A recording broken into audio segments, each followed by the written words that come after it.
திருப்பரப்பி பக்கத்தில் நீர்வீழ்ச்சி பக்கத்தில் ஒரு யானை வந்துட்டு இருந்துச்சு. அந்த யானை நம்ம பார்த்துக்கிட்டு இருக்கோம்.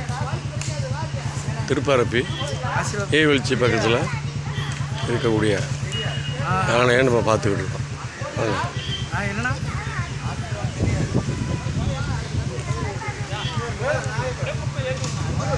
பாரு, திருப்பரப்பி யானை நீர்வீழ்ச்சி பக்கத்தில் பார்த்துக்கிட்டு இருக்கோம். இப்படியா பார்ப்போம். திருப்பரப்பி பார்த்துமா பா கேட்டு விடுவோம். அடா வரமாட்டாங்க. உண்டாண்ணா வந்து யாருன்னா ஏற மாட்டாங்கண்ணா. திருப்பரப்பி யானை, திருப்பரப்பி நீர்வீழ்ச்சி பக்கத்தில் திருப்பரப்பி யானை பார்த்துக்கிட்டு இருக்கோம். காசு அதை வந்துக்கிட்டு அழகாக நிற்கிது.